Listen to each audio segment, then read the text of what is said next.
Celestial, presentamos este tiempo delante de ti. Presento cada vida, cada familia acá representada y te pedimos que seas tú, Espíritu Santo de Dios, quien hable a nosotros, Señor, quien hable a nuestros corazones y quien nos ayude a poner esta palabra por obra. Te lo pedimos en el nombre de Jesús. Amén. Bueno, pues el título de la prédica de hoy, pues le puse Fuego y Lluvia, y ya les voy a contar por qué. Hoy vamos a estar meditando en el libro de Primera de Reyes. ¿Alguien ha leído Primera de Reyes?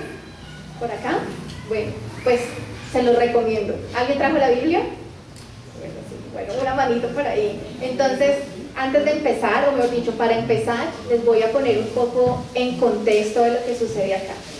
El libro de Primera de Reyes inicia con David, el que hizo lo de David y Goliat, el mismo de los Salmos, ese David siendo rey. El Señor le había prometido que él iba a ser rey y que siempre uno de su descendencia iba a estar en el trono de Israel. Entonces, cuando empezamos a leer Primera de Reyes, ya David es rey y está en sus últimos años y le entrega el trono a su hijo Salomón. Salomón fue ese mismo que conocemos que oró por sabiduría al Señor porque quería agradarlo, porque quería gobernar bien a su pueblo, y el Señor vio su corazón y le respondió no solo con sabiduría, sino con riquezas y con todo tipo de bendiciones.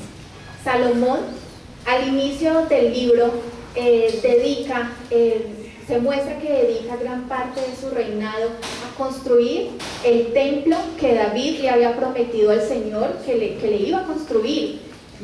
Y tú ves cómo ora Salomón al Señor, anhelando que su presencia estuviera siempre con ellos, que su presencia siempre estuviera en Israel, que siempre estuviera guardando, respondiendo a las oraciones de su pueblo. De verdad que tú lees eso y te das cuenta cuánto amor y cuánta necesidad tenía Salomón de la presencia del Señor. Y cuando Salomón le ora al Señor, el Señor le responde diciéndole algo que ya de hecho su padre David le había dicho cuando le entregó el trono, y fue: en cuanto a ti, si me sigues con integridad y rectitud, como lo hizo tu padre David, y obedeces todos mis mandatos y decretos y ordenanzas, entonces estableceré tu dinastía en el trono de Israel para siempre. Pues a tu padre David le prometí, siempre habrá uno de tus descendientes en el trono de Israel. El Señor le hace tremenda promesa no solo a David, sino que se la reafirma a Salomón. Imagínense que usted venga al Señor y le dice: si usted me obedece, siempre usted va a estar reinando, y sus hijos y los hijos de sus hijos. Imagínense tremenda promesa. Y lo único que tenía que hacer era obedecerle. Nosotros, algo que tenemos es que nos encanta buscar en la Biblia los versículos que tienen promesa, y leemos y uy, esta promesa, esto es para mí, y lo pegamos en la pared, pero normalmente también tenemos la tendencia a ignorar un poquito que siempre las promesas del Señor normalmente van acompañadas de algo que Él también nos pide a nosotros. Y miren que Él decía: yo le hago esa promesa, pero eso es si usted me obedece, si usted me sigue. Y uno va a decir: ¿y por qué el Señor es así? ¿Por qué el Señor es tan cansón? ¿Por qué el Señor es tan cuchilla? Pues no es así. Usted, cuando usted tiene un hijo, usted seguramente le quiere dar el celular, le quiere dar el viaje, le quiere dar la patineta, pero usted le dice: se lo doy, pero sí me pasa el año en el colegio, ¿cierto? ¿Por qué? ¿Usted cree que eso le compra el celular al niño? Pues no, usted lo hace porque usted está formando algo en él, porque usted lo está disciplinando, porque usted lo ama. Es igual, el Señor es nuestro Padre, Él también es así con nosotros, porque si no nos volvemos unos malcriados. Y eso fue lo que hizo el Señor con Salomón y con David. Y asimismo, Él le advierte en esa misma hora, en esa misma respuesta, le dice: sin embargo, si tú o tus descendientes me abandonan y desobedecen los mandatos y los decretos que les he dado, y sirven y rinden culto a otros dioses, entonces desarraigaré a Israel de la tierra que le he dado, rechazaré a este templo que hice santo para honrar mi nombre, haré que Israel sea objeto de burla y de ridículo entre las naciones. Preguntarán: ¿por qué habrá hecho el Señor cosas tan terribles a esta tierra y a este templo? Y la respuesta será: porque los israelitas abandonaron al Señor su Dios, quien sacó a sus antepasados de Egipto, y rindieron culto a otros dioses y se inclinaron ante ellos. Por esta razón el Señor les envió tantas calamidades. Entonces miren que no solo le hizo una promesa, digamos, con un condicional, sino que le dijo pilas. Pilas que si usted pierde el año en el colegio, además no solo no lo lleva de viaje, sino que no puede salir a jugar 3 fines de semana. Por lo mismo que les decía, porque el Señor quiere vernos mal, para nada. Al contrario, porque el Señor nos ama y quiere formarnos, quiere tratar con nuestro corazón. Pero dése cuenta que antes el Señor lo que hace es advertirnos para que no lleguemos a eso.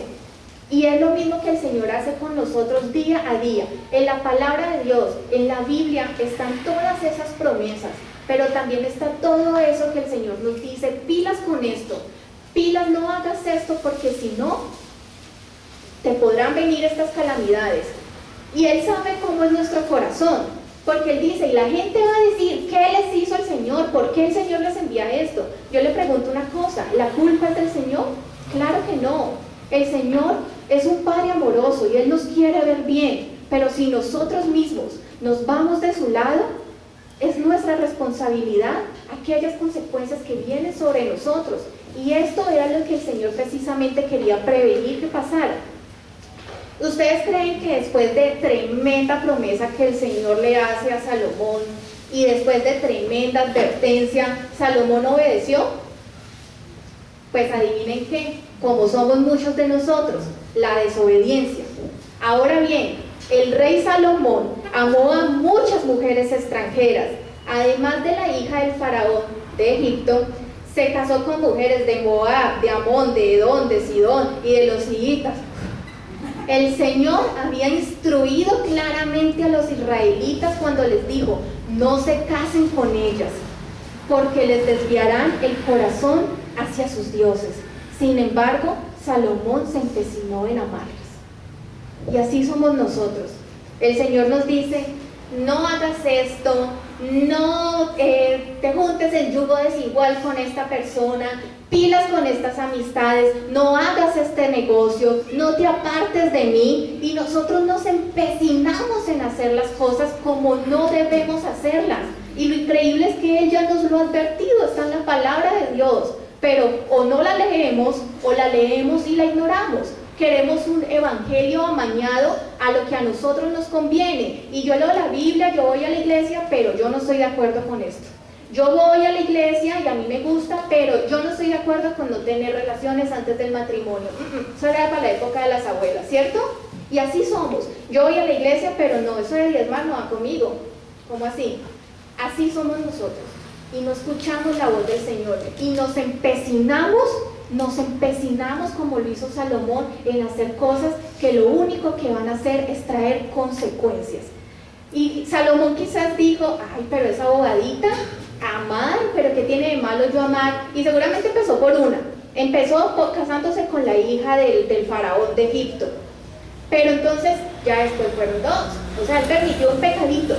Ya después fueron 2, ya después fueron 3, hasta que llegaron como a 700, una cosa impresionante. Así es el pecado en nuestras vidas. Una bobadita, cuando le abrimos la puerta al pecado, ya mejor dicho, se la abre toda. O sea, tenemos que ser muy cuidadosos con eso. Y cuando el Señor nos pide algo, como se lo dijo a Salomón, Él no es un Dios de caprichos. Él no, yo le voy a decir que no con esta persona porque no se me pega la gana, porque lo quiero ver mal. No se merece tanta felicidad. No, pues, y si lo hiciera por capricho, pues Él está en su derecho, porque Él es Dios y deberíamos obedecerle. Pero cuando el Señor nos advierte algo, Él sabe que es por nuestro bienestar. O usted le aconseja cosas a sus hijos que al final los lleven a la ruina o solo por joderle la vida. ¿Cierto que no? Así es el Señor. Y miren, seguramente yo lo que pienso es que Salomón quizás se empecinó en amarlas porque, como dice en Corintios, 1 Corintios 10:12, al que crea que está firme, mire que no caiga. Quizás él pensó que él estaba firme, quizás él dijo: mi padre es un hombre conforme al corazón de Dios, yo amo al Señor, yo le he hecho su templo, yo todos los días le oro. No, pues que yo haga esto, ellos no van a desviar mi corazón. El que crea que está firme, mire que no caiga. no le den cabida al pecado en sus vidas, por chiquito que sea, porque eso nos contamina. Y bueno, y estaba advertido, ¿cierto? Iba a haber una consecuencia a causa de esto. Cuando Salomón hace esto, lo que nos cuenta el libro de Reyes, y por eso se llama Reyes, pues el Señor permite que Salomón continúe en el reinado hasta el fin de sus días, pero ya digamos no se iba a conservar eso de que sus descendientes siempre iban a ser quienes estuvieran en el trono de Israel. Una vez muere Salomón, al cual Dios le permite permanecer ahí hasta el final por misericordia, ya empieza digamos, como una guerra por el trono de Israel, y se empiezan a presentar reyes en Israel, que cada vez que seguía uno era peor que el anterior. Ya no eran los descendientes de David, sino reyes que hacían lo malo a los ojos del Señor. Pero el Señor, por su misericordia, yo me quedo impresionada, permitió que uno de los descendientes igual siempre estuviera en una de las tribus una de las 12 tribus de Israel. Ustedes saben que 12 tribus, permitió que uno de los descendientes estuviera en una de las tribus, pero en las demás estaban otros. Y se empiezan a dar unos reyes cada uno, peor que el anterior, y cada uno ofendía más a Dios que el anterior, hasta que llegamos en el capítulo 16 de Primera de Reyes a conocer al rey Acab. Y dice: sin embargo, Acab, hijo de Omri, hizo lo malo a los ojos del Señor, peor aún que todos los reyes anteriores. Todos habían hecho lo malo y cada vez fue peor, y Acab fue, mejor dicho, la tapa. Y como si fuera poco haber seguido el ejemplo pecaminoso de Jeroboam, se casó con Jezabel, hija del rey Edbaal, de los Sidoníos, y comenzó a inclinarse y a rendir culto a Baal. Primero construyó un templo y un altar para Baal en Samaria, luego levantó un poste dedicado a la diosa Acera. Acab hizo más para provocar el enojo del Señor, Dios de Israel, que cualquier otro de los reyes anteriores de Israel. Entonces miren, aquí se ve que ya Salomón, pues obviamente su dinastía había perdido como ese dominio sobre Israel, que era la promesa del Señor. Pero además miren lo que pasa con esto. Cuando le permitimos la entrada a un pecadito en nuestra vida, cada vez es peor. Miren que por él haberse permitido amar a una mujer, después a otra, ya a que llegó a tener unos reyes que blasfemaban el nombre del Señor. Esta mujer Jezabel se encargaba de perseguir y de matar los profetas del Señor. Y Baal, pues Baal era un dios para ellos, pero realmente Baal es un demonio. Baal, en sus cultos que le rendían sus profetas, exigía sacrificios humanos, y normalmente estos sacrificios eran de primogénitos bebés. Había que matar bebés para rendirle culto a él, y por eso de hecho dicen que hoy en día el hecho de tener abortos es una forma de rendirle culto a ese Dios, a ese demonio. Por eso tampoco se debía hacer, una de tantas razones para no acabar con la vida de un bebé, pero esto era la clase de sacrificios que él quería. Los cultos también de Baal estaban marcados por la sensualidad, por la prostitución, por gritos como exorbitantes, y también en sus ritos que le hacían los profetas, se autoinfligían, se cortaban, se acuchillaban. Era una cosa supremamente satánica, era una cosa terrible, y a eso llegó Israel por el pecadito de Salomón de permitirse amar a una persona que el Señor le había hablado que no lo hiciera. Y pues obviamente el pecado estaba ya en la cúspide ya en Israel, y todo pecado pues tiene consecuencias, ¿cierto? Proverbios 26:2 dice: como el gorrión en su vagar y como la golondrina en su vuelo, así la maldición nunca vendrá sin causa. Y nosotros somos cada rato como que: Diosito, pero ¿por qué me mandas esto? ¿Pero qué hice para merecer esto? Y hay cosas que son a veces desiertos que vivimos, que el Señor nos permite pasar para formar nuestro corazón, pero otra cosa es vivir en maldición y estar viviendo las consecuencias del pecado y que hemos cometido. Y esto fue lo que ellos vivieron. ¿Y cuál fue esa consecuencia ya mayor? aquí es donde conocemos al profeta Elías. Dice, ahora bien, Elías, quien era de Tisbe en Galad, le dijo al rey Acab, tan cierto como que el Señor vive, el Dios de Israel, a quien yo sirvo, no habrá rocío ni lluvia durante los próximos años hasta que yo dé la orden. Y una vez Elías le dice esto al rey Acab, el Señor le dice, escóndase, porque sabía que lo iban a matar. Miren la consecuencia. Físicamente, quitaron la lluvia. Ustedes han escuchado acá cuando no hay lluvias, cuando hay temporada de sequías, esto se vuelve una locura, ¿cierto?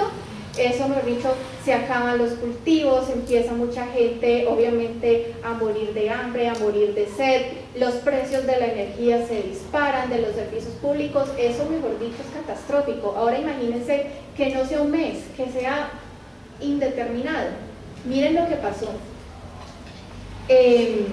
Y otra cosa, esta falta de lluvia no solo fue una consecuencia física, como la vivieron ellos, sino que realmente es una representación de lo que pasa en nuestra vida espiritual cuando nosotros decidimos desobedecer al Señor y hacer, digamos, nuestra propia voluntad sobre la suya.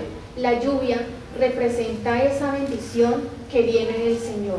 La lluvia es aquello, así como en la agricultura se necesita la lluvia, se necesita el agua para que se pueda dar fruto de lo que se sembró, asimismo es nuestra vida espiritual. Nosotros los cristianos no podemos dar fruto en ningún área, a menos que sea porque el Señor envíe su lluvia, o a menos que sea porque el Señor nos bendiga. Y eso es lo que pasa cuando nos apartamos de Él. Él quita su lluvia, Él quita quizás su bendición. Tu salvación no la pierdes, pero ¿por qué quizás pasan varias cosas? ¿Por qué estoy viviendo esto? ¿Es porque el Señor quiere formar algo en mí? ¿O qué hice yo quizás que deba corregir de mi vida? Y esto fue lo que les pasó. Siempre hay una consecuencia cuando hacemos lo malo a los ojos de Dios. Pero Dios es un Dios de misericordia. Yo me quedo impresionada. Aquí en el libro de Primera de Reyes, que es sobre todo en el que vamos a meditar, dice, más tarde, durante el tercer año de sequía, imagínense, llevaba sin llover 3 años. ¿Ustedes se imaginan eso? 3 años sin llover. El Señor le dijo a Elías, preséntate ante el rey Acab y dile que pronto enviaré lluvia. Yo estoy segura que allá nadie había hecho nada para que el Señor enviara lluvia. Pero el Señor es un Dios misericordioso y por eso muchas veces, por más de que la hayamos embarrado, pues hay consecuencias, pero el Señor del todo no nos desampara, porque Él es un Padre que ama. Pero por el lado contrario, miren lo que es el corazón de un hombre sin Dios. Entonces Elías fue a ver a Acab. Mientras tanto, el hambre se hizo muy intensa en Samaria. Por eso Acab mandó a llamar a Abdías, quien estaba a cargo del palacio, y Abdías era un fiel seguidor del Señor. Cierta vez, esto es una historia que cuentan dentro de la historia, cuando Jezabel intentaba matar a los profetas del Señor, Abdías se escondió a 100 de ellos en 2 cuevas, metió 50 profetas en una cueva y les dio comida y agua. Abdías, que sí era un hombre que amaba al Señor, a pesar de que no había comida, que no había agua, buscaba la forma de alimentar a los profetas del Señor. No hay excusa para no sembrar en la obra del Señor, para no servir al Señor, para no fomentar a que su reino se expanda, que fue lo que hizo Abdías. Pero ¿cómo es el corazón de una persona sin Dios? El de Jezabel. Jezabel intentaba matar a todos los profetas del Señor. Un corazón sin Dios cada vez quita, dañar, eliminar lo que es santo. Y es lo que estamos viviendo en estos días. Nosotros los cristianos ante el mundo somos los que hacemos las cosas mal, porque hoy en día quieren todo lo que era malo volverlo bueno, todo lo que es malo lo llaman bueno, o sea, y lo que es bueno lo llaman malo, y eso es lo que estamos viviendo hoy en día, la inmoralidad, todo, ustedes saben todo lo que estamos viviendo hoy. Y es lo que busca un corazón sin el Señor, acabar con lo que es bueno. La Biblia dice que cada vez más, digamos, los cristianos vamos a ser perseguidos. Ya digamos en muchas partes buscan que no se hable del Señor, que no se siembre una fe cristiana, y al contrario se fomentan ideologías de género, se sacan leyes para el aborto, se sacan leyes para que las personas homosexuales puedan adoptar, puedan casarse. Y eso es lo que está haciendo el mundo de hoy, acabando con lo que pertenece al Señor y con lo que es santo. Pero lo otro lo vemos acá en Acab. Acab le dijo a Abdías: tenemos que revisar todos los manantiales y los valles del reino y ver si podemos encontrar pasto suficiente para salvar a mi pueblo, para salvar a Dios, no, para salvar por lo menos algunos de mis caballos y mis mulas. Un corazón sin el Señor es un corazón egoísta, y él no le podía dar o no le iba a querer dar nada a su pueblo, porque cuando tú no amas al Señor, tú no puedes dar amor a los demás. Y si tú no puedes amar al Señor y no puedes amar a la gente, no va a haber nada bueno de ahí para adelante. Y esas son las cosas que son preeminentes en el corazón de una persona sin el Señor. Y empezamos a tener un corazón y una especie de ceguera espiritual, porque nos volvemos como descarados cuando permitimos el pecado en nuestras vidas. Cuando Acab se encuentra con Elías, le dice: así que realmente eres tú el alborotador de Israel. O sea, Acab, que era el que le había levantado estatuas y rendido culto a demonios, pues que disfrazaban de dioses, los que habían fomentado la inmoralidad, la prostitución, el sacrificio de bebés, viene y culpa al profeta Elías de las consecuencias que estaban viviendo. Y nosotros somos así. Cuando tenemos pecado en nuestras vidas, como que nos volvemos como descarados, ¿cierto? Como que nos volvemos y nos victimizamos y nos enojamos cuando nos dicen la verdad, y como que no reconocemos que hay algo malo realmente en nosotros y que nosotros somos los responsables de eso que estamos viviendo. Pero aquí viene Elías, quien hace una confrontación y a la vez como una confesión. Él dice: yo no he causado ningún problema a Israel. Tú y tu familia son los alborotadores, porque se negaron a obedecer los mandatos del Señor y en cambio han rendido culto a las imágenes de Baal. Elías tiene la valentía de ir a enfrentar a ese rey que mataba profetas y decirle que ellos eran los responsables de todo lo que su pueblo estaba viviendo. Y yo creo que hoy en día a los cristianos nos hace falta un poquito de eso. A los cristianos nos hace falta un poquito más hablar. Nos da pena hablar de Dios, nos da pena ofender porque de pronto siente que le estoy irrespetando. Y claro que tenemos que ser sabios y claro que tenemos que ser prudentes, pero en serio tenemos que como que despertarnos de esta actitud que tenemos es suficiente con que yo vaya a la iglesia, con que yo me porte bien, de pronto oro por mis papás, pero más allá de eso, ¿qué? No estamos haciendo nada, y como iglesia nos tenemos que levantar, y como iglesia tenemos que empezar a llamar a lo malo por lo que es, al pecado por lo que es, y empezar a hablar y empezar a hacer la obra que el Señor nos encomendó. Y eso fue lo que hizo Elías. Y Elías, de alguna forma, él dice: ustedes son los que han hecho lo malo. Elías confiesa el pecado realmente de su pueblo, que es como lo que hace un intercesor, que es lo que hace alguien que se pone en la brecha. Y yo te pregunto, ¿tú te pones en la brecha?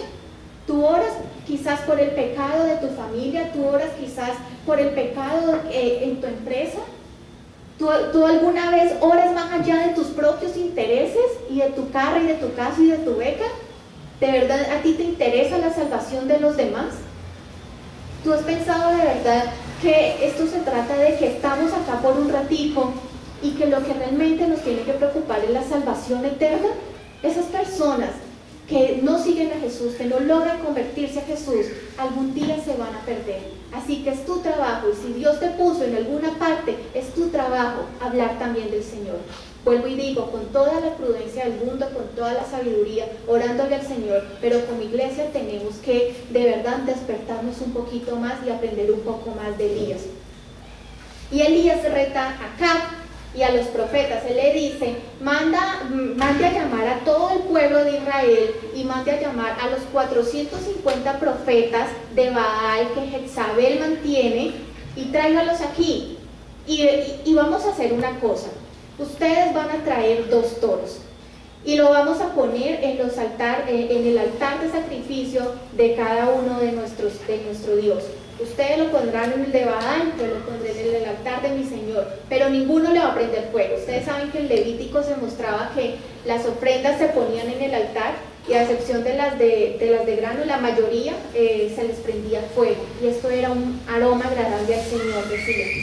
Él dijo, no le vamos a prender fuego, y el Dios que logre mandar y prender fuego a esta ofrenda, Él mismo, sin que nosotros se lo hagamos, ese es el Dios verdadero. Y ellos, muy confiados, aceptaron el reto. Y otra cosa que pasa con nosotros cuando seguimos, digamos, el mal camino, es que hay autodestrucción. Miren lo que pasa aquí. Entonces ellos prepararon uno de los toros, o sea, los profetas de Baal, y lo pusieron sobre el altar. Después invocaron el nombre de Baal desde la mañana hasta el mediodía, gritando, oh Baal, respóndenos, pero no hubo respuesta alguna. Entonces se pusieron a bailar, cojeando alrededor del altar que habían hecho. Así que ellos gritaron más fuerte, porque llevaban mucho rato que la ofrenda no prendía, y como acostumbraban a hacer, se cortaron con cuchillos y espadas hasta quedar bañados en sangre. Gritaron disparates toda la tarde hasta la hora del sacrificio vespertino, pero aún no había respuesta, ni siquiera se oía un solo sonido. Y esto es lo que pasa cuando nosotros permitimos esos pecadillos en nuestra vida. Mire que ahí muestra que ellos primero estaban bailando, y me imagino que súper chévere ahí alrededor del altar, muy bacano, ¿cierto? Para ellos rendirle culto a su Dios. Y después, ¿en qué acabaron? Acuchillándose. Eso es lo que hace el pecado con nosotros. Cuando hay una tentación, nosotros somos como que, qué chévere, obviamente pues por eso se llama tentación, porque es algo que se ve como interesante en nuestros ojos, pero finalmente acaba por destruirlos. Y la culpa no es de Dios, no es del otro, soy yo mismo que permití eso.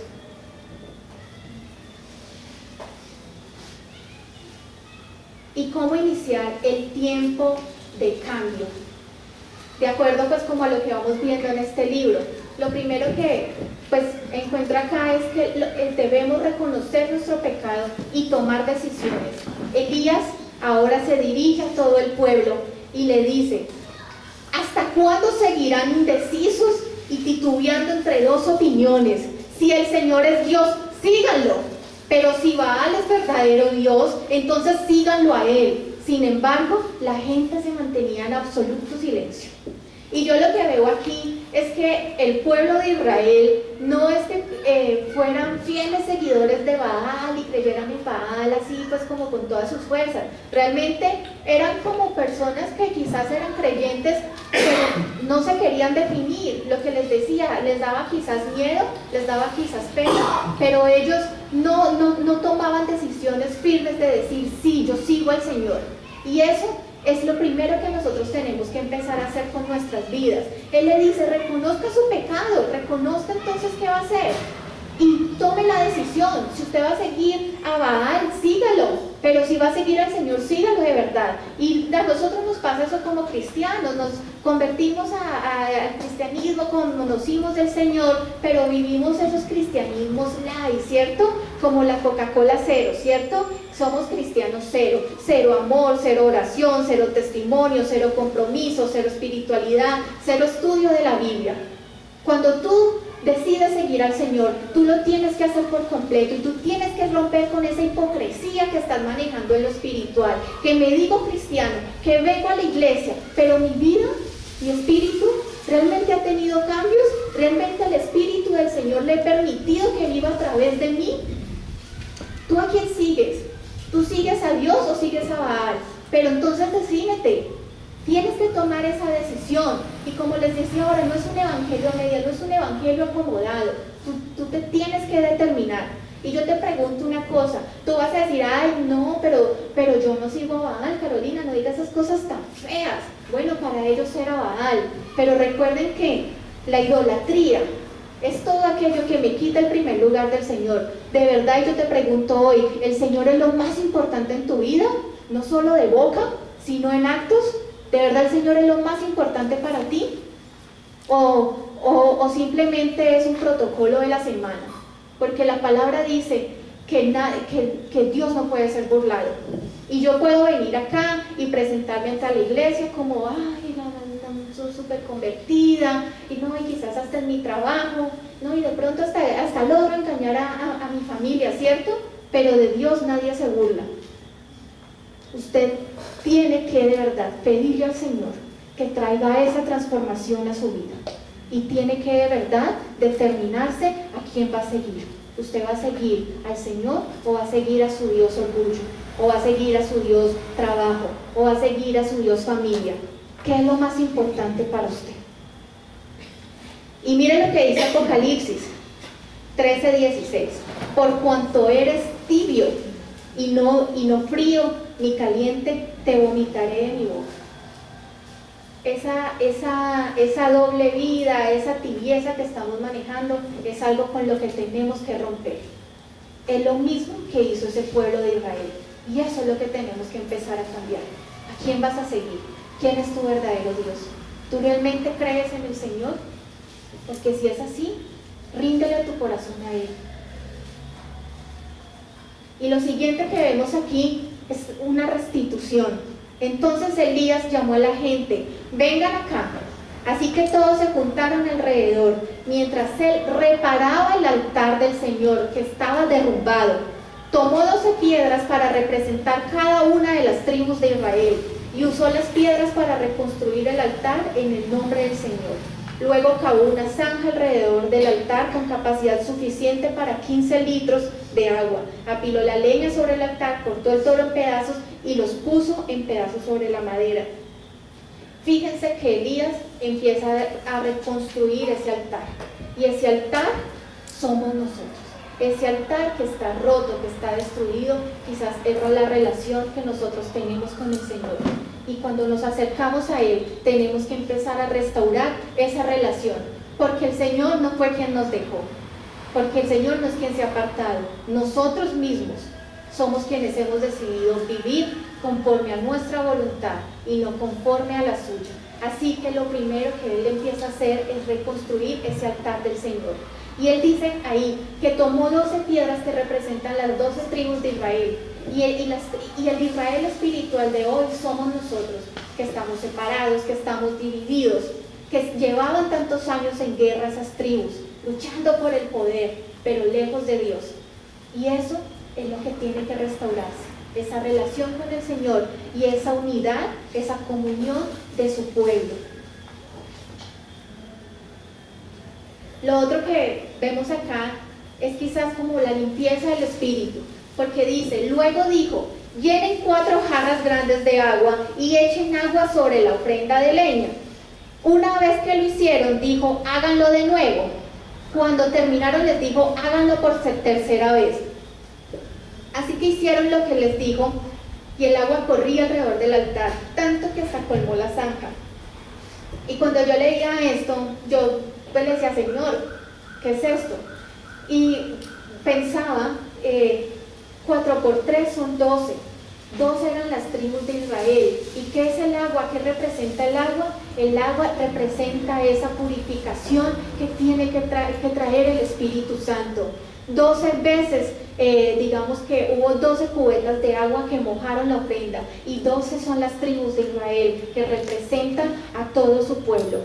Quizás lo que el Señor estaba mostrando ahí era la purificación que tenía que venir a su pueblo. Y no solo la purificación, sino que el agua representa la consagración. El pueblo de Israel tenía que purificarse y tenía que consagrarse al Señor nuevamente. Y eso es lo que tenemos que hacer con nuestras vidas. Lo siguiente es buscar esa presencia del Señor. Y esta es de las partes que a mí más me eriza. A la hora que solía hacerse el sacrificio vespertino, el profeta Elías caminó hacia el altar y oró: oh Señor, Dios de Abraham, de Isaac y de Jacob, demuestra hoy que tú eres Dios en Israel y que yo soy tu siervo. Demuestra que yo he hecho todo esto por orden tuya. Oh Señor, respóndeme para que este pueblo sepa que tú, oh Dios, eres eres Dios y que tú los has hecho volver a ti. Elías había retado a Acab y a todos sus profetas porque el Señor se lo había mandado, pero Elías no dijo: bueno, Señor, ya el toro está ahí, ya está mojado, haz lo tuyo. Él sabía que el Señor le iba a responder mandando fuego del cielo, porque eso fue lo que el Señor le mandó. Sin embargo, Elías, ¿qué hace? Elías ora. Pero nosotros somos como que: bueno, Señor, tú sabes lo que estoy viviendo, te lo entrego en tus manos. Tenemos que dejar de ser como tan cómodos en nuestra relación con Dios y buscar precisamente esa presencia. Elías era un profeta del Señor y sin embargo va hacia el altar del Señor y le ora con fe, le dice: respóndeme, y respóndeme para que yo pueda salir de acá. No, le dice: respóndeme para que este pueblo crea que tú eres Dios, que tú eres el Dios de Israel. Él no oró solo por él fue ese intercesor que buscó la presencia de Dios, no solo para su vida, sino para todo su pueblo.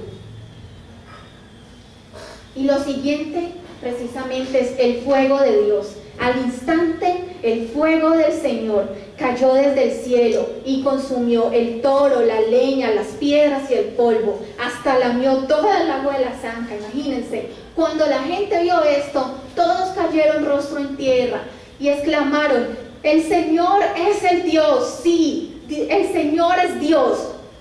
Necesitamos el fuego de Dios en nuestras vidas. Hebreos 12:29 dice: porque nuestro Dios es un fuego que todo lo consume, porque el Señor es un fuego consumidor, dice otras versiones. Y uno dice: ¿qué? ¿Pero cómo así? Miren que lo que mandó ahí fue fuego, y el Señor es fuego que todo lo consume. Y esa ofrenda fue consumida. ¿Qué quiere decir que el Señor es fuego consumidor? Pues eso tiene muchas razones, muchas explicaciones, o por lo menos varias. La primera, si ustedes lo recuerdan en el libro de Hechos, cuando llegó el Espíritu Santo a bautizar a los apóstoles, lo primero que dice el libro de Hechos es que se vio como unas lenguas de fuego encima. Ese fuego representa al Espíritu Santo y solo el avivamiento que Él puede tener. Tú como cristiano, como persona, necesitas el avivamiento del Señor, pero ese es el fuego que Él tiene que mandar. Tú no vas a ser mejor cristiano porque tú te esfuerces, tú no vas a quitar ese pecado porque tú lo logres. Necesitas al Señor para que Él sea ese fuego consumidor en tu vida y traiga ese avivamiento, eso que te haga sentir ese amor y esa pasión por el Señor que necesitamos, y que no sea solo un compromiso de cada 8 días. Ese fuego es el que pone el Espíritu Santo de Dios. Necesitamos que hoy le digamos: Señor, sé tú un fuego en mi vida que todo lo consumas.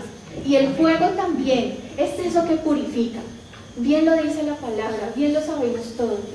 El oro se purifica con el fuego. El Señor es eso que puede traer esa purificación, que nos limpie de esa inmundicia que había. Y asimismo, el fuego nos da calor, ¿cierto? El fuego es luz y eso es el Señor. Pero también el fuego puede destruir. Y a los que no siguen al Señor, tarde que temprano, sus acciones los alcanzarán, o en esta vida o cuando sea el tiempo de que Cristo vuelva. Pero el Señor es un fuego que va a consumir. Tú decides si quieres que ese fuego consuma en ti lo malo y tengas un avivamiento del Espíritu, o que eso sea algo que sea para destrucción en tu vida. Yo te aseguro que el Señor quiere lo primero contigo, pero de ti depende qué clase de vida quieres tener. Y lo siguiente precisamente relacionado con eso es que nosotros tenemos que ser ese altar y ese sacrificio vivo para el Señor. El Señor hoy del día, Él no está buscando que pongamos un toro ahí. Ustedes saben, como le dijo Pedro a los corintios, ¿no saben que ustedes son el templo de Dios y que el Espíritu Santo habita en ustedes? Ustedes son ese templo del Señor que Él quiere restaurar, y que ustedes sean ese sacrificio vivo, y como también le dijo a los romanos. Así que, hermanos, y yo me imagino a Pablo escribiendo esto: yo les ruego, o sea, él decía, venga, le cuento, él decía, les ruego por las misericordias de Dios, que se presenten ustedes mismos como sacrificio vivo, santo y agradable a Dios. Así es como se debe adorar a Dios. ¿Usted se ha presentado como ese sacrificio vivo? Vuelvo y le pregunto, ¿usted de verdad le ha entregado su vida al Señor? ¿O Dios para usted es algo que se vive 2 horas el sábado? ¿O Dios es algo que para usted es como un ítem más en su día? Ya oré, listo, voy a seguir con mi trabajo. No, usted tiene que hacer ese sacrificio para Dios. ¿Y eso qué quiere decir? Quiere decir que tiene que dejar su familia, su trabajo, irse de pastor, de misionero por allá, a un continente. No. Quiere decir que usted le entregue su vida, le rinda su corazón al Señor y le diga: Señor, esta es mi vida, este es mi corazón, es todo lo que tengo. Recíbelo, por favor, Señor. Y has hecho tanto por mí, Jesús, que no tengo nada más que darte que mi vida. Te pido, por favor, que hagas de mi vida algo significativo, que yo pueda cumplir tu propósito. Usa mi vida para tus propósitos. Yo sé que tú me quieres bendecir, yo sé que tú quieres enviar tu lluvia, pero sé que tú me quieres usar y que yo a este mundo vine un propósito más grande, Señor. Yo me presento ante ti, Señor. Quiero ser ese sacrificio santo, vivo para ti, Señor. ¿Usted se ha presentado así ante el Señor? No me lo tiene que contestar a mí, contésteselo usted mismo, porque es que lo que el Señor quiere de usted es eso. Él quiere un corazón rendido a Él. Y les digo, o sea, usted no se trata de que ya se tengan que retirar y entonces dedicarse a evangelizar por allá en otro país. No, si Dios lo puso usted en esa empresa de ingeniería, si usted lo puso allá siendo ama de casa, si usted lo puso en donde sea, el Señor lo quiere usar. Y donde las personas que lo rodeen, que usted esté, el Señor quiere llevar esa salvación a esas personas. Permítase ser instrumento en las manos de Dios. Pero déjese usar por el Señor, que no sea un ítem más en su vida, que el Señor sea su vida. Y asimismo, ser altar y sacrificio vivo, es lo que dice acá. Jesús ya fue el Cordero de Dios que quitó el pecado del mundo. Las ofrendas que se presentaban en el Antiguo Testamento eran muchas de ellas para quitar el pecado del pueblo, pero ya Jesús fuese esa ofrenda perfecta, que gracias al derramamiento de su sangre nosotros tenemos perdón de pecados. Pero miren lo que dice acá: ¿con qué me presentaré ante Jehová y adoraré al Dios Altísimo? Me presentaré ante Él con holocaustos, con becerros de 1 año. ¿Se agradará Jehová de millares de carneros o de 10,000 arroyos de aceite? Daré mi primogénito por mi rebelión, el fruto de mis entrañas por el pecado de mi alma. Oh, hombre, Él te ha declarado lo que es bueno y lo que pide Jehová de ti, solamente hacer justicia, amar misericordia y humillarte ante tu Dios, caminar ante tu Dios. Eso es lo que quiere el Señor de ti. Él quiere que tu vida sea su ofrenda y quiere que lo que tú le dejes en el altar. Él ya no quiere que pongas un carnero por tus pecados, porque ya además Cristo dio su vida por tus pecados. Pero Él sí quiere que tú diariamente empieces a ir al altar del Señor, empieces a ir a la cruz y decirle: Señor, este soy yo, esta es mi envidia, esto es mi orgullo, esta es mi autosuficiencia, esta es mi incredulidad.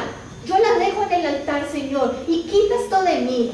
Consume con tu fuego esto de mí, no lo quiero tener más. Ese es el sacrificio que Él quiere que tú lleves al altar. Que tú dejes ahí a ese viejo hombre y que diariamente busques la cruz. Y aquí un pequeño paréntesis, porque entonces no van a decir dentro de 8 días: bueno, pues como Carolina dijo que el Señor no quería ofrendar, entonces yo ya no voy a ofrendar. Aclaro, Jesús dijo: es cierto que deben diezmar, por favor, hay que diezmar, hay que ofrendar, pero sin descuidar las cosas más importantes, ¿vale? Y lo siguiente es servir a Cristo y cumplir nuestro propósito. Viendo todo el pueblo, se postraron y dijeron: Jehová es el Dios, Jehová es el Dios. Entonces Elías les dijo: prended a los profetas de Baal para que no escape ninguno. Y ellos los prendieron, perdón, me hicieron la cirugía de los ojos, y los llevó Elías al arroyo de Sison y allí los degolló. Elías cumplió su propósito. Elías llevó a esas personas a Cristo. Esas personas confesaron el nombre nombre de Jesús. Y Romanos 10:13 dice, porque todo aquel que invocar el nombre del Señor será salvo. Ahí fue que llegó la salvación del Señor, cuando ellos invocaron su nombre. Invoquemos hoy su nombre y hagamos que otros puedan invocarlo. Que el día que tú llegues al cielo, porque tu salvación no la vas a perder, tú no llegues con las manos vacías. Así es como te tienes que presentar ante el Señor. Dile, Señor, yo fui a este mundo y cumplí eso que tú me mandaste. Jesús dijo, vayan y hagan discípulos. Por favor, eso es lo que tenemos que hacer. Elías servía al Señor, pero no solo eso. Elías hizo que cogieran a los profetas de Baal y los degolló. Obviamente nosotros no vamos a salir de acá a degollar a nadie. Eso fue una orden que le dieron a Elías específicamente, advertencia. Pero lo que esto nos está mostrando es que nosotros tenemos que ser radicales con lo malo. Y nosotros tenemos que determinarnos en la manera que el Señor nos lo muestre, traer limpieza y traer santificación. ¿Y cómo lo hacemos eso? Sembrando la palabra del Señor. Eso es como una jarrita de ahí con agua sucia. La jarrita está negra, negra, negra. Usted le empieza a echar agüita limpia, se va limpiando, hasta que ya el agua que queda es totalmente limpia. Eso es lo que tenemos que hacer. ¿Cómo vamos a sacar lo malo? Sembrando lo bueno. Y tenemos que ser radicales. Y lo otro es persistir en la oración y en la obra redentora de Jesús. Nuevamente vemos la misma actitud en Elías. Ya había caído fuego del cielo, ya se había demostrado que Jehová era el Señor, pero todavía no había llegado la lluvia. Y dice, entonces Acab se fue a comer y a beber. Elías, en cambio, subió a la cumbre del monte Carmelo, se inclinó hasta el suelo y oró con la cara entre las rodillas. ¿Cuántas veces nosotros nos ponemos de rodillas ante el Señor? Y ese era un profeta. Luego le dijo a su sirviente, ve y mira hacia el mar. Su sirviente fue a mirar y regresó donde estaba Elías y le dijo, no vi nada, no veo nada. 7 veces le dijo Elías que fuera a ver. Finalmente, la 7ª vez, su sirviente le dijo, y una pequeña nube por allá, como del tamaño de la mano de un hombre que sale del mar, una nube así chiquitita. Elías nuevamente oró, él persistió, él continuó orando. Y nosotros queremos un milagro, queremos que Dios restaure nuestras vidas, queremos que salve a nuestras familias, a ese miembro de la familia que está quizás en las drogas, que está en el mal camino, a ese compañero de trabajo que quizás tenemos un problema hace mucho tiempo, como un estancamiento en algún área de nuestra vida, y somos, Señor, pues tú ya sabes. No, Elías, el profeta del Señor, se arrodilla, ora ante el Señor y oró. ¿Qué pasó? No pasó nada. Volvió, oró. ¿Qué pasó? No pasó nada. Y seguía orando. Tienes que persistir en la oración.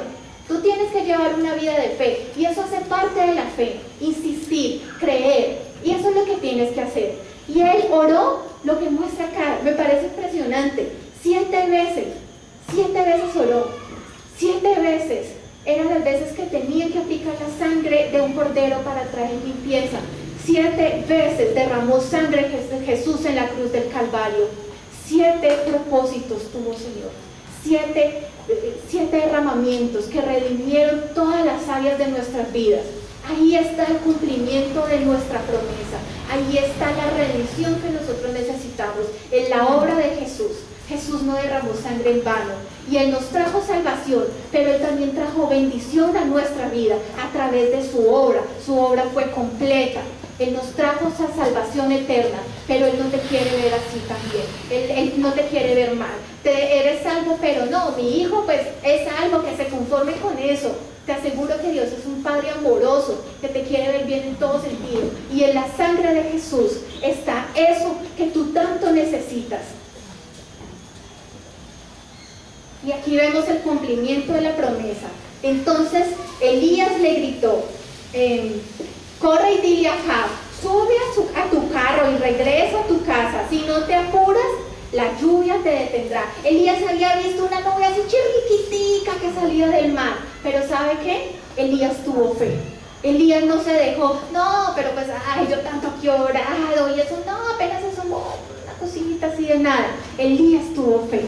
Elías creía en ese Señor que contestaba las promesas y que aunque era una nube chirriquitica, esa era el cumplimiento de su promesa. Y él declaró la obra del Señor aún antes de que sucediera. Él vio eso chiquito, pero digo, corra, corra porque la lluvia lo va a alcanzar.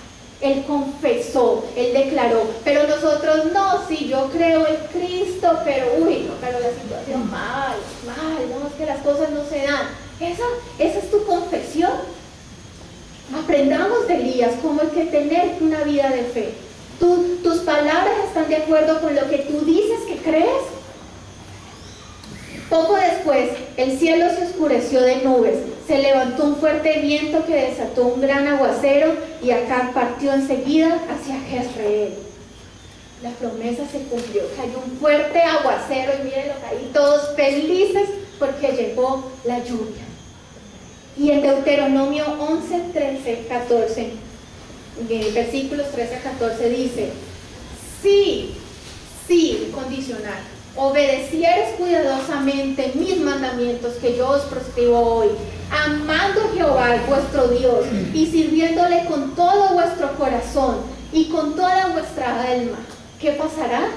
Yo daré la lluvia de vuestra tierra a su tiempo, no a mi tiempo, al tiempo de Dios, la temprana y la tardía, y recogerás tu grano, tu vino y tu aceite. Cuando tú obedeces al Señor, cuando tú lo amas, cuando tú lo sirves, está escrito, el Señor es fiel. ¿Y qué va a hacer? Va a enviar esa lluvia, y que la lluvia es esa bendición, y Él te va a dejar dar fruto, y te va a enviar esa lluvia, la temprana y la tardía, esas promesas que tú quizás estabas esperando desde hace muchos años, y también esas cosas que quizás tú ni siquiera te alcanzas a imaginar, porque definitivamente, como dice la palabra, los planes del Señor siempre van a ser mejores que los tuyos. Y vas a recoger tu vino, tu provisión, tu grano, tu provisión, el vino, la obra de Jesús, su sangre y tu aceite, la unción del Espíritu Santo. El Señor es fiel y el Señor siempre responde, determínate a seguir. Amén. Conclusión, necesito el fuego de Dios en mi vida, entregarme como sacrificio vivo, dejando en el altar todo lo que no agrade a Dios, y Él a su tiempo enviará la lluvia, la temprana y la tardía. Su promesa siempre se cumple. Y como reflexión, he rendido mi vida completamente al Señor y le he ofrendado mi vida. ¿Qué dioses o pecados debo dejar hoy en el altar? Y yo te invito a que te pongas de pie y vamos a orarle al Señor.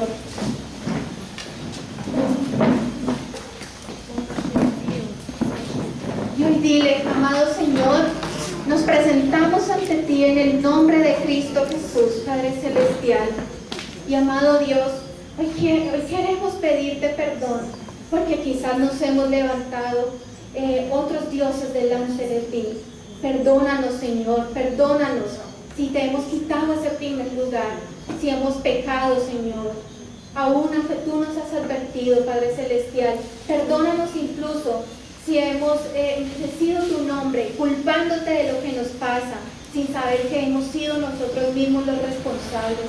Padre Celestial, respóndenos, Señor, respóndenos, Padre Celestial, y que sea tu fuego hoy trayendo ese avivamiento a esta iglesia, a cada familia aquí representada, a cada persona aquí representada. No nos dejes igual, Señor. Permite, Señor, que tu fuego consuma de nosotros todo eso que no te agrada, Padre Celestial. Todo pecado lo echamos fuera, Padre Celestial. Lo llevamos a la cruz y te pedimos, Espíritu Santo, que vengas a reinar. Que sea tu sangre preciosa, Jesús, redimiendo cada área de mi vida. Yo hoy decido, Padre Celestial, rendir mi corazón a ti, rendir mi vida a ti. Me presento como ese sacrificio vivo, agradable y santo para ti. Usa mi vida, Padre Celestial. No nos dejes igual. Levántate en esta iglesia, aviva esta iglesia, y que donde vayamos, Padre Celestial, tú nos uses. Ayúdanos a que nuestros compañeros, nuestros amigos, nuestros socios y toda persona te pueda conocer. Te lo pedimos, Padre. Trae tu fuego. Nos presentamos, Señor, como esas ofrendas vivas. Y hoy te pido que tomes un tiempo para adorar al Señor y cántale, preséntate como esa ofrenda ante Él.